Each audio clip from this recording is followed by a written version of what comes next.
नमस्कार, आपका स्वागत है संचालनालय कोश एवं लेखा द्वारा प्रस्तुत एसएनए स्पर्श प्रशिक्षण वीडियो में। इस वीडियो में हम जानेंगे एसएनए स्पर्श प्रणाली के बारे में। आप सभी अवगत हैं, वर्तमान में भारत सरकार द्वारा केंद्रीय प्रवर्तित योजनाओं के लिए एसएनए स्पर्श प्रणाली को लाया गया है। यह एक प्रणाली है जो एक रियल टाइम और पारदर्शी फंड रिलीज प्रणाली है। आप अभी तक ओल्ड एसएनए प्रणाली में कार्य करते थे, जो कि एक बैंकिंग सिस्टम प्रणाली थी। उस प्रणाली के द्वारा आपको जो फंड रिलीज किया जाता था वो एक साथ ही आपके बैंक अकाउंट में दिया जाता था। इस एसएनए स्पर्श प्रणाली में अभी आप बैंकिंग सिस्टम से ट्रेजरी सिस्टम पर आएंगे। अब आगे बढ़ते हुए हम जानते हैं एसएनए स्पर्श प्रणाली के बारे में। PFMS division department of expenditure द्वारा एक ज्ञापन जारी किया गया 13 जुलाई 2023 को। अब आगे बढ़ते हुए हम जानते हैं एसएनए स्पर्श प्रणाली के बारे में। PFMS division department of expenditure द्वारा एक ज्ञापन जारी किया गया 13 जुलाई 2023 को। इस ज्ञापन के माध्यम से सेंट्रली स्पॉन्सर स्कीम यानी सीएसएस योजनाओं में just in time fund release के लिए ई कुबेर प्लेटफॉर्म को उपयोग करने की घोषणा की गई थी और इसी मॉडल को एसएनए मॉडल कहा गया। एसएनए का हिंदी में अगर हम देखें फुल फॉर्म, यह है समायोजित यानी इंटीग्रेटेड प्रणाली एकीकृत शीघ्र हस्तांतरण, इंग्लिश में real time system of integrated quick transfer. इस प्रणाली में मुख्यतः 3 प्लेटफॉर्म को एक साथ लाया गया है। पहला है PFMS public finance management system, दूसरा है स्टेट। इस प्रणाली में मुख्यतः 3 प्लेटफॉर्म को एक साथ लाया गया है। पहला है PFMS public finance management system, दूसरा है state IFMS integrated finance management information system and तीसरा है e Kuber platform of RBI. इस एसएनए स्पर्श प्रणाली में कौन कौन सी केंद्रीय प्रवर्तित योजनाएं ऑनबोर्ड की जाएंगी, इसके संबंध में समय समय पर भारत सरकार द्वारा ओएम जारी किए जा रहे हैं। वर्तमान में जिन जिन योजनाओं को शामिल किया गया है उन सभी डिपार्टमेंट्स को हमने अवगत करा दिया गया है और आगे इस बात की पूरी संभावना है कि जो भी सीएसएस मध्य प्रदेश राज्य में संचालित होंगी उनको इस एसएनए स्पर्श प्रणाली द्वारा ही फंड रिलीज किया जाएगा। अब बात करते हैं क्यों हम ओल्ड एसएनए प्रणाली से इस राज्य में संचालित होंगी उनको इस एसएनए स्पर्श प्रणाली द्वारा ही फंड रिलीज किया जाएगा। अब बात करते हैं क्यों हम ओल्ड एसएनए प्रणाली से इस एसएनए स्पर्श प्रणाली पर आए। आप सभी अवगत हैं कि ओल्ड एसएनए स्पर्श प्रणाली बैंकिंग प्रणाली थी और उसमें जो आपकी जो एसएलएस होती थी, स्टेट लिंक स्कीम होती थी, उसकी एक बजट लाइन होती थी। बजट लाइन में आपको पैसा प्राप्त होता था जिसका एक सिंगल बिल के माध्यम से आपके जो बैंक अकाउंट होते थे उस एसएलएस के, उसमें वो राशि एक साथ ही आपको स्थानांतरित की जाती थी। उसके बाद आपके जो इम्प्लीमेंटिंग एजेंसी के अकाउंट होते थे उसमें आप लिमिट जारी कर उनको जो वेंडर या बेनिफिशियरी को पेमेंट कराते थे। इससे क्या होता था, बड़ी मात्रा में पैसा होल्ड हो जाता था। तो ऐसे कुछ पॉइंट हैं जो आपकी स्क्रीन पर हैं, हम देखेंगे। पहला पॉइंट है to bring in more efficiency in public expenditure management, यानी जो सार्वजनिक जो व्यय हो रहा है उसके प्रबंधन में अधिक दक्षता लाना, इसका मोटिव था। दूसरा है reduction in the transfer of balance outside the consolidated funding in more efficiency in public expenditure management, यानी जो सार्वजनिक जो व्यय हो रहा है उसके प्रबंधन में अधिक दक्षता लाना, इसका मोटिव था। दूसरा है reduction in the transfer of balance outside the consolidated fund of India and state, Bharat सरकार और राज्य सरकारों के जो कंसोलिडेटेड फंड होते हैं उनसे जो बाहर जो ट्रांसफर होते हैं उनको कम करना। तीसरा पॉइंट है preventing bulk release to SNA by both the centre and the state. अब जो एसएलएस होती थी उसमें स्टेट का भी पैसा होता था, सेंटर का भी पैसा होता था, तो दोनों द्वारा एक साथ ही उस बजट लाइन में पैसा रिलीज किया जाता था और आपको 30 दिन के अंदर वो पैसा बजट लाइन से आपके अकाउंट में ले जाना पड़ता था। इससे क्या होता था, बड़े अमाउंट में वो पैसा एक साथ रिलीज किया जाता था केंद्र और राज्य दोनों द्वारा। तो इसमें कमी लाना, इसको रोकना। और रिड्यूस, अब अगला पॉइंट है reducing the dependency of state on ways and means advance और the other short term borrowing for maintaining liquidity. अब इसी एक साथ अमाउंट जो देना होता था उसके लिए लिक्विडिटी मेंटेन करने के लिए कई बार जो स्टेट्स होते थे जो आरबीआई से अकाउंट लेते समय समय पर लोन लेते थे और जो शॉर्ट टर्म बोरिंग लेनी पड़ती थी जिससे कि वो आपको पैसा दे सकें। अब ये पॉइंट जो है लास्ट वाला, averting idling of fund in the bank account of SNA until final utilization. इसमें क्या होता था कि जब आपके बैंक अकाउंट में वो पैसा पहुंच गया, अब आप उसको निर्धारित समय में खर्च नहीं कर पा रहे, तो ऐसे में क्या है, वह जो फंड होता था वो फंड आपके अकाउंट में होल्ड हो जाता था बिना उपयोग के। तो अब इस एसएन स्पर्श प्रणाली में ऐसी जो होल्डिंग है, उस जो पैसा जो पड़ा रहता था, उस तरह के जो निष्क्रिय जो फंड होते थे उनको रोकने के लिए भी यह महत्वपूर्ण कदम है। अभी हमने जाना कुछ पॉइंटों को जिसमें हमें क्यों एसएन स्पर्श प्रणाली की जरूरत महसूस हुई, उसके बारे में बताया गया है। अब चलते हैं हम सबसे महत्वपूर्ण बिंदुओं पर। आपकी स्क्रीन पर एक एसएन स्पर्श ऑनबोर्डिंग प्रोसेस है। इसमें हम जानेंगे कि कैसे एक केंद्रीय प्रवर्तित योजना यानी कि एक एसएलएस इस एसएन स्पर्श प्रणाली पर ऑनबोर्ड होगी। सबसे पहला पॉइंट है SLS creation by department of PFMS. देखिए, आपके पास जो ओल्ड एसएनए में आपकी जो एसएलएस होती थी, अगर आपके पास वो एसएलएस हैं और वो उनका एक निश्चित अनुपात एक है तथा उसकी बजट लाइन है, आपको इस स्थिति में नई एसएलएस क्रिएट नहीं करानी है। हमारे द्वारा यह देखा गया है कि पुराने ओल्ड एसएनए प्रणाली में यदि कोई एसएलएस है और उसमें एक अनुपात जैसे 60-40 की बजट लाइन है, कतिपय विभागों द्वारा उस बजट लाइन में दूसरे रेशियो जैसे 50-50 या 100-0 की बजट लाइन को मैप कराने की वजह से उसमें दोनों अनुपातों का पैसा जाता था, जिससे कि अकाउंट जो रिपोर्ट होती थी वो गड़बड़ होती थी। इस एसएन स्पर्श प्रणाली पर हमें यह ध्यान रखना है कि अगर हमारे अनुपात विभिन्न हैं, यानी विभिन्न अनुपातों में हमें केंद्र व राज्यों से पैसा प्राप्त होना है, तो इस प्रणाली में प्रत्येक अनुपात के लिए एक डिफरेंट एसएलएस ओपन होगी। यानी अगर कोई अम्ब्रेला स्कीम है जिसमें विभिन्न अनुपात हैं, तो उनकी विभिन्न अनुपातों के लिए अलग अलग एसएलएस होंगी। तो सबसे पहले अगर आपका एक एसएलएस क्रिएट करना है आपको, तो आपको पीएफएमएस में जो पब्लिक फाइनेंस मैनेजमेंट सिस्टम जो पोर्टल है उस पर आप एसएलएस क्रिएट करेंगे। इसके संबंध में हमारे पर्यावास भवन में स्टेट डायरेक्टरेट ऑफ पीएफएमएस है, आप उसकी मदद दे सकते हैं। साथ ही उस एसएलएस के लिए आपको एक बजट लाइन ओपन करनी होगी। बजट लाइन ओपन करने के लिए आप वित्त विभाग से संपर्क कर सकते हैं। उसके बाद जब एसएलएस और बजट लाइन ओपन हो जाएगी, उसके बाद आप इस एसएन स्पर्श प्रणाली में ऑनबोर्ड होने के सबसे महत्वपूर्ण कदम पर आएंगे, उस एसएलएस का आरबीआई में अकाउंट खोलने के वाले। उसके लिए आपको करना है कि आप डायरेक्टेड ट्रेजरी अकाउंट में आएंगे और आप आरबीआई द्वारा दिया गया एक निर्धारित प्रपत्र प्राप्त करेंगे, जिसमें आपको उस प्रपत्र में जानकारी देनी होगी उस एसएलएस की, उस विभाग की। उसके बारे में आपको जो जरूरत की इन्फॉर्मेशन है वो यहाँ डायरेक्टेड ट्रेजरी द्वारा जो एसएन स्पर्श शाखा है उसके द्वारा आपको अवगत करा दिया जाएगा, और जो जरूरी दस्तावेज हैं, किस फॉर्मेट में वो दस्तावेज लगेंगे, उसके बारे में एसएन स्पर्श जो पीएफएमएस शाखा है डायरेक्टेड ट्रेजरी अकाउंट में, वो आपको अवगत करा देगी। जब आप आरबीआई अकाउंट खोलने के लिए उस आरबीआई के द्वारा निर्धारित किए प्रपत्र में जानकारी और दस्तावेज देते हैं, उसके बाद डायरेक्टेड ट्रेजरी अकाउंट द्वारा वह फॉर्म एजी अप्रूवल के लिए भेजे जाते हैं। वहाँ एजी यह देखता है कि उस एसएलएस के लिए जो बजट लाइन है उसमें उस वित्तीय वर्ष के लिए टोकन प्रावधान है या नहीं है। जैसे आपका लिखा हुआ है SLS wise RBI account form for AG approval. तो जो हमें डिफरेंट एसएलएस के अलग अलग विभागों से जो हमें फॉर्म प्राप्त होंगे, जो हमारे द्वारा दिया गया फॉर्म है उसमें निर्धारित दस्तावेजों के साथ, हम उसको एजी अप्रूवल के लिए भेजते हैं।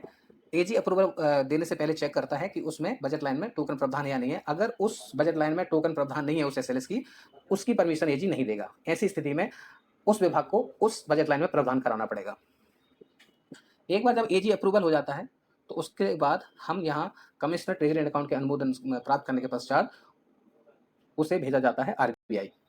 आरबीआई में सबमिट करने के बाद उनके द्वारा कुछ निश्चित समय लिया जाता है आरबीआई अकाउंट ओपन होने के लिए। उसके बाद जब आपने जो आरबीआई फॉर्म में ईमेल आपने लिखा हुआ है उस पर वह ईमेल करके आपको अवगत करा देंगे। साथ ही डायरेक्टर ट्रेजरी अकाउंट को भी अवगत करा देंगे कि इस पर्टिकुलर एसएलएस के अकाउंट ओपन हो गए हैं।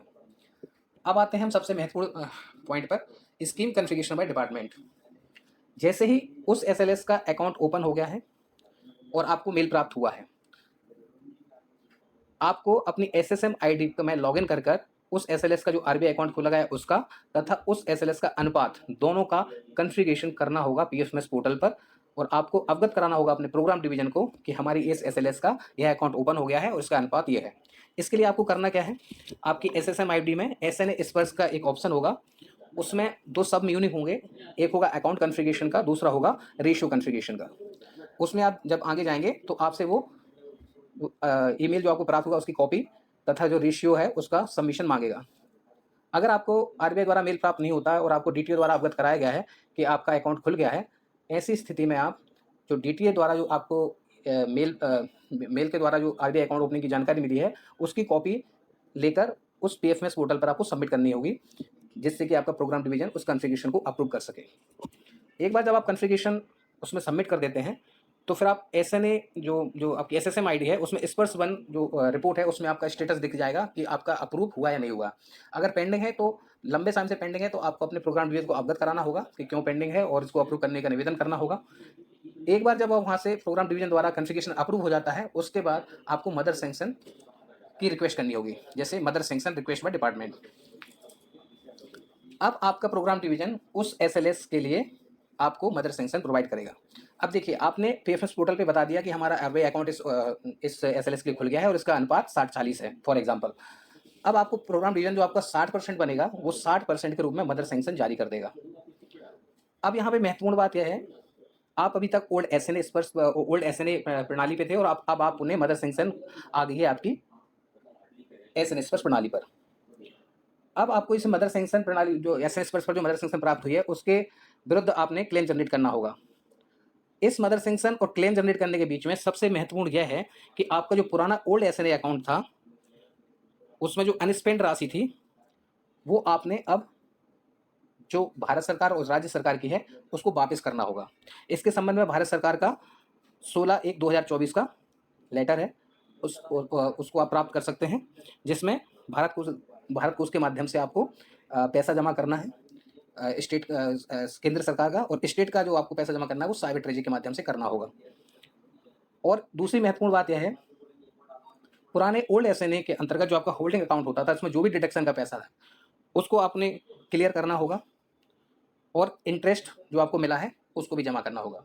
यानी अगर हम इसको पूरी प्रक्रिया को समझें, तो आपने जब इस एसएनए स्पर्श प्रणाली पर मदर सैंक्शन प्राप्त कर ली है और आप क्लेम जनरेट करने वाले हैं, तो आपको पुरानी एसएनए से बिल लगाना बंद करना होगा। साथ ही आपका जो इंटरेस्ट मिला है, इंटरेस्ट जमा करते हुए, होल्डिंग में जो आपके डिडक्शन है, उसको क्लियर करते हुए, जो भी अनस्पेंड राशि है, उसको तत्काल प्रभाव से आपको जमा करना है।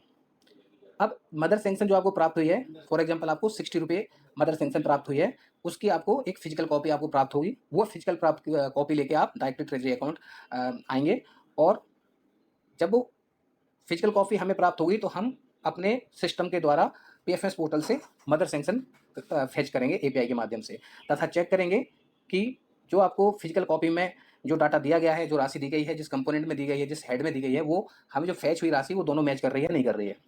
मैच करने पर आपका नोडल क्रिएशन होगा बाय सीटी एडमिन द्वारा।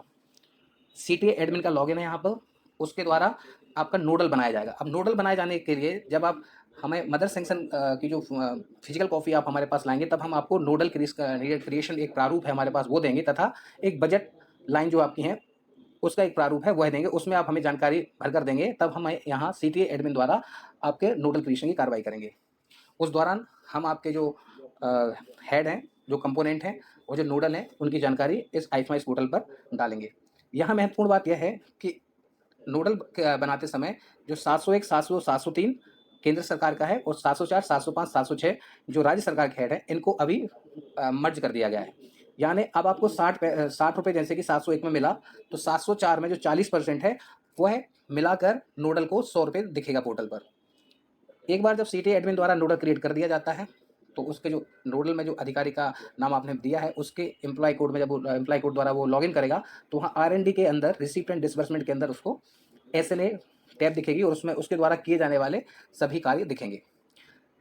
इस वीडियो में अभी हम आपको एसएनए स्पर्श प्रणाली के बारे में अवगत करा रहे हैं। अब हमारा अगला वीडियो होगा नोडल के द्वारा क्या क्या कार्य किए जाते हैं, उसके कैसे पोर्टल पर क्या क्या काम करना है, उसके कैसे किस पोर्टल पर किस स्टेप पर क्या जाएगा, कैसे वह कार्य करेगा, उसका एक पृथक से वीडियो बनाया जाएगा, तथा एक इम्प्लीमेंटिंग एजेंसीज को क्या क्या कार्य करने हैं और पोर्टल पर वह कैसे कैसे किस ऑप्शन को का चुनाव करते हुए आगे की कार्रवाई करेगा, उसका एक पृथक से वीडियो होगा। तो नोडल और आईए के लिए हम पृथक से वीडियो तैयार करेंगे। अभी हम समझते हैं कि सीटी एडमिन द्वारा नोडल बना दिया गया। अब हम एक मोटे रूप से हम ये जानेंगे कि कैसे अब आगे का प्रोसेस होगा। एक बार सीटीए द्वारा नोडल बना दिया गया है, नोडल के लॉगिन के द्वारा नोडल अपनी जो इम्प्लीमेंटिंग एजेंसी है, उसको क्रिएट करेगा मेकर और चेकर के रूप में। मेकर का तात्पर्य है कि वह जो नोडल द्वारा जो उसको लिमिट जारी की जाएगी, उसके विरुद्ध वह वेंडर या बेनिफिशियरी को अपना ऐड करते हुए उनके विरुद्ध उनके भुगतान के लिए कार्रवाई करेगा। तो अब हम समझते हैं नोडल के लॉगिन से होने वाले कार्य। नोडल 3 तरह मुख्यतः काम करेगा, 3 तरह के। पहला कि जो इम्प्लीमेंटिंग एजेंसी है उनको मेकर चेकर का रोल देगा। दूसरा करेगा उस इम्प्लीमेंटिंग एजेंसी जिसको मेकर का रोल दिया है उसके द्वारा जो क्लेम बढ़ाया जाएगा वो किस डीडीओ के पास जाएगा। और तीसरा काम करेगा कि जो उसको मान लीजिए 100 रुपये की जो लिमिट प्राप्त हुई है मदर सैंक्शन 700 को 704 में, उसमें से उस इम्प्लीमेंटिंग एजेंसी को कितना पैसा देना है वो वह निश्चित करेगा। एक बार जब ये तीनों काम नोडल द्वारा कर दिए जाते हैं तो जो इम्प्लीमेंटिंग एजेंसी का जो क्रिएटर होता है उसके द्वारा क्लेम जनरेट किया जाएगा। हम कैसे क्लेम जनरेट किया जाएगा इसके लिए पृथक से वीडियो तैयार कर रहे हैं, तो आप उससे आप जानकारी प्राप्त कर सकते हैं। अब हम समझते हैं कि कैसे एक क्लेम आगे कैसे भुगतान होगा उसका इस एसएनएस प्रणाली पे। एक बार जब इम्प्लीमेंटिंग एजेंसी द्वारा क्लेम जनरेट किया जाता है, क्लेम पहुंच जाता है अप्रूवर के पास, अप्रूवर चेकर के पास, चेकर उसको अप्रूव कर देता है, तो वो क्लेम पहुंच जाता है डीडीओ क्रिएटर के पास। डीडीओ क्रिएटर ही वहाँ पर जो उसके दस्तावेज है जरूरी, जैसे स्वीकृति आदेश, पास फॉर्मेट, वह संलग्न करते हुए डीडीओ को भेजेगा। डीडीओ अपने लॉगिन से सेंट्रल ट्रेजरी को भेजेगा। अब यहाँ महत्वपूर्ण बात समझने की यह है कि जो नॉर्मल बिल होते हैं वो डीडीओ द्वारा वहाँ डिस्ट्रिक्ट ट्रेजरी या वहाँ पे जाते हैं, लेकिन इस एसएनएस स्पर्श पोर्टल पर जब आप कार्य करेंगे तो आपके नोडल से यह अपेक्षा की जाती है कि जब उसका क्रिएशन किया जाएगा तो वह उसके अंतर्गत काम करने वाले सभी डीडीओज के कोड तथा डिस्ट्रिक्ट की जानकारी जिनको इस सेंट्रल ट्रेजरी से मैप किया जाना है एक एक्सेल शीट में प्रोवाइड कराएगा, जिससे कि उन डीडीओ को इस सेंट्रल ट्रेजरी में मैप किया जा सके। ऐसा करने से जब इस एसएनएस स्पर्श प्रणाली द्वारा एक आईए द्वारा बिल बढ़ाया जाएगा तो वह डीडीओ जब उस बिल को बढ़ाएगा तो वह सीधा सेंट्रल ट्रेजरी आएगा, ना कि वहाँ डिस्ट्रिक्ट ट्रेजरी में जाएगा। एक बार जब वह बिल सेंट्रल ट्रेजरी आ जाता है, सेंट्रल ट्रेजरी द्वारा यहाँ पर भी 3 स्तरों पर उस बिल की विसंगतियों को चेक किया जाता है। अगर जो जरूरी दस्तावेज है सब संलग्न है तब वहाँ के सेंट्रल ट्रेजरी द्वारा पास कर उसका वाउचर जनरेट किया जाता है तथा इसको पीएफएमएस पोर्टल पर के माध्यम से प्रोग्राम डिवीजन को भेजा जाता है, जहाँ से जो जितना शेयर उस बिल का आपकी जो प्रोग्राम डिवीजन का बनता है उतना आरबीआई अकाउंट में रिलीज कर दिया जाता है, जिसका एक क्रेडिट नोटिफिकेशन हमें प्राप्त होता है। उसके बाद हम इसको ई कुबेर को पुश करते हैं और फाइनली जो बेनिफिशियरी वेंडर को भुगतान हो जाता है। अब अगली स्लाइड में हम और बेहतर तरीके से समझते हैं इसका प्रोसेस फ्लो। आपकी स्क्रीन पर देखिए स्टेप 1 है मदर सैंक्शन। जैसे आपकी जो सेंटर मिनिस्ट्री है, आपका जो प्रोग्राम डिवीजन है वो आपको फॉर एग्जांपल 60 रुपये मदर सैंक्शन के रूप में देता है, क्योंकि आपकी एसएलएस का 60-40 रेशियो है। वो 60 रुपये आपको फिजिकल कॉपी में भी प्राप्त होगा और वो 60 रुपये अभी हम पीएफएमएस पोर्टल के माध्यम पे भी देखेंगे कि पीएफएमएस पोर्टल पे भी वो 60 रुपये दिखेगा। फिर हम स्टेप 2 के अंदर वो मदर सैंक्शन की जानकारी आईएफएमएस पोर्टल में प्राप्त करेंगे। जब वो हमें 60 रुपये की जानकारी आईएफएमएस पोर्टल पे फैच हो जाती है तो यहीं पे हम स्टेट का शेयर भी जो 40 रुपये है वो आपको यहाँ पे मैप कर देते हैं, तो वो 100 रुपये आपको नोडल को दिखेगा। नोडल 100 रुपये में से मान लीजिए इस इम्प्लीमेंटिंग एजेंसी को 10 रुपये दे देता है। अब वो उस 10 रुपये के विरुद्ध इस इम्प्लीमेंटिंग एजेंसी का कार्य है कि वो बिल बढ़ाएगा। उसके लिए उसको सबसे पहले करना होगा कि वेंडर और बेनिफिशियरी का जो डाटा है उसको अपलोड करना पड़ेगा, उसको ऐड करना पड़ेगा। ये इम्प्लीमेंटिंग एजेंसी का कार्य है। एक बार उस डाटे को अप्रूव होने के बाद, उसका अकाउंट आईएफएससी कोड अप्रूवल होने के बाद वह उसके लिए क्लेम बनाएगा। जब वो क्लेम बनाएगा उसमें तरह तरह के डिडक्शन, सारे डिडक्शन इसमें दिए गए हैं। वह डिडक्शन करते हुए उस क्लेम को चेकर के पास बढ़ाएगा। चेकर उसको सबको चेक करते हुए अप्रूव कर देगा। वह बिल पहुंचेगा डीडीओ क्रिएटर के पास। उस क्लेम के लिए जरूरी दस्तावेज डीडीओ क्रिएटर संलग्न करते हुए डीडीओ को बढ़ाएगा। डीडीओ अगर मैप है सेंट्रल ट्रेजरी से तो वो बिल उठ के आ जाएगा सेंट्रल ट्रेजरी के पास, स्टेट ट्रेजरी जिसको बोला है। स्टेट ट्रेजरी उसको चेक करेगी और चेक करने के बाद वाउचर जनरेट करके कंसोलिडेटेड जो फाइल होती है वो बिल आईएफएमएस के माध्यम से सीधा भेजेगी पीएफएमएस पोर्टल। वो पीएफएमएस पोर्टल उस प्रोग्राम डिवीजन को भेजेगा। प्रोग्राम डिवीजन उसमें जितना शेयर बनता है उसका वो आरबीआई अकाउंट में खाते में डाल देगा, जिसका नोटिफिकेशन हमारे पास प्राप्त होगा। उसके बाद हम पुश करेंगे उसको ई कुबेर के माध्यम से स्टेट शेयर प्राप्त होते हुए फाइनली एक बेनिफिशियरी को पेमेंट हो जाएगा। तो यह पूरा हमने जाना है एसएनए स्पर्श प्रणाली का प्रोसेस फ्लो। मैं आशा करता हूँ आपको इस वीडियो के माध्यम से जरूरी जानकारी प्राप्त हुई होंगी। यदि आपको लगता है कि अभी भी आपको कुछ महत्वपूर्ण जानकारी चाहिए जिसको आपको समझ में नहीं आया है, तो मैं आपको अवगत कराना चाहूँगा। इसके संबंध में आप डायरेक्टोरेट ट्रेजरी अकाउंट भोपाल में एसएनए स्पर्श पीएफएमएस शाखा से संपर्क कर सकते हैं। धन्यवाद।